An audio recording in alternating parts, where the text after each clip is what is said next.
Police, এই যে থানা, এই যে রাষ্ট্রীয় সম্পদ জেলখানা, এগুলো রাষ্ট্রের প্রতিষ্ঠান, রাষ্ট্রীয় সম্পদ। এই প্রতিষ্ঠানের ক্ষতি করা যাবে না।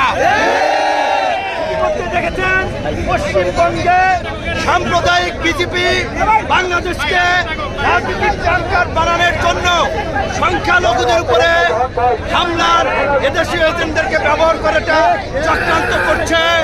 আপনারা সংখ্যালঘুদেরকে নিরাপত্তা দিবেন। সংখ্যালঘু ভাই বোনদেরকে বলবো, এই বাংলাদেশ আমাদের সকলে, এই দেশি মিলেমিশে থাকবেন, সকলে শান্ত থাকবেন, শান্তিপূর্ণভাবে আনন্দ উচ্ছ্বাসের বহিঃপ্রকাশ ঘটবেন। যারা গুরুতর অপরাধ করেছে তাদের ক্ষমা নাই। কার্যালয়ে আমাদেরকে গরু ছাগলের মতো ঝুলাইছে। হারুনের নেতৃত্বে এডিসি শাহিন শাহ, যুগ্ম কমিশনার বিপ্লব খন্দকার, নুরুন নবী সহ যারা, তাদেরকে অবশ্যই বিচার। আমি বলেছিলাম লজ্জায় তারা বলেন নাই। জামাতের সেক্রেটারি জেনারেল থেকে শুরু করে ফুটবলার আমিনুল ভাই, নীরব ভাই, বিএনপি জামাত বিরোধী দলের নেতৃবৃন্দকে গরু ছাগলের মতো পিটাইছে। প্রশাসনের মধ্যে এই দুর্বৃত্তদেরকে চিহ্নিত করে অবশ্যই চাকরিচ্যুত করে জেলে ভর্তি। আপনারা গণ অধিকার পরিষদের নেতা কর্মীদেরকে বলবো, অন্যান্য এই আন্দোলন সংগ্রামে অংশগ্রহণকারী দল, ছাত্র জনতার সাথে মিলেমিশে এলাকার শান্তি এবং স্থিতিশীলতা রক্ষায় কাজ করুন। দুর্বৃত্তরা, দুষ্কৃতকারীরা যেন কোনো অঘটন না ঘটায়, আপনারা সেই বিষয়ে সতর্ক থাকবেন। আমি আমাদের রাজনৈতিক কার্যালয় পল্টনে গিয়ে আপনাদের সাথে শান্তিপূর্ণভাবে দেখা সাক্ষাৎ করে বাসায় যাব। তাড়াহুড়ো করবেন না, আমাদের কোনো ভাই যেন পরে আহত না হয়, কেউ যেন কারো দ্বারা সমস্যা না পড়ে।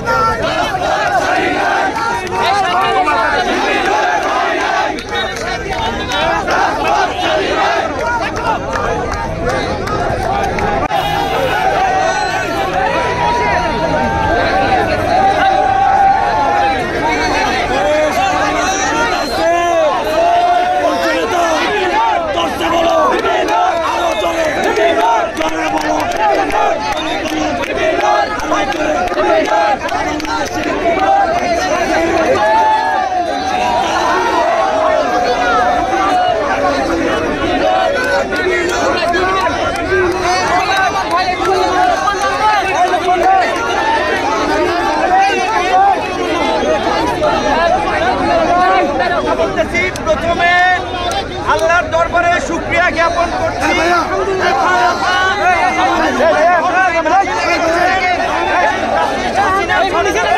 পতন ঘটিয়েছে। বিপ্লবী ছাত্র জনতাকে অভিনন্দন। ধারাবাহিক লড়াই সংগ্রামের মাধ্যমে নিশ্চিত করেছে। এই হাসিনার পতনের মধ্য দিয়ে আমাদের প্রাথমিক বিজয় অর্জন হয়েছে। এখনো আমাদের অনেক কাজ বাকি আছে।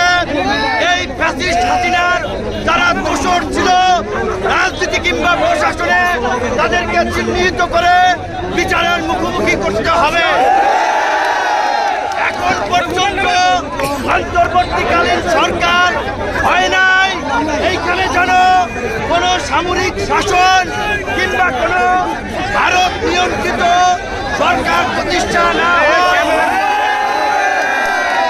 এই জন্য রাজনৈতিক ঐক্যমতের ভিত্তিতে অনতিবিলম্বে অন্তর্বর্তী সরকার গঠন করতে হবে।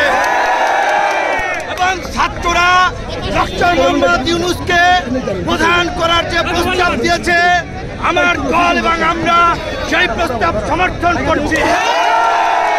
আমরা অনুরোধ জানাবো, আজকে সন্ধ্যার আগে মহামান্য রাষ্ট্রপতি ডক্টর ইউনূসের নেতৃত্বে অন্তর্বর্তীকালীন সরকার গঠন করে সংসদ বিলুপ্ত করবেন। আপনাদের প্রতি আরো একটা আহ্বান, এই যে পুলিশ, এই যে থানা, এই যে রাষ্ট্রীয় সম্পদ জেলখানা, এগুলো রাষ্ট্রের প্রতিষ্ঠান, রাষ্ট্রীয় সম্পদ।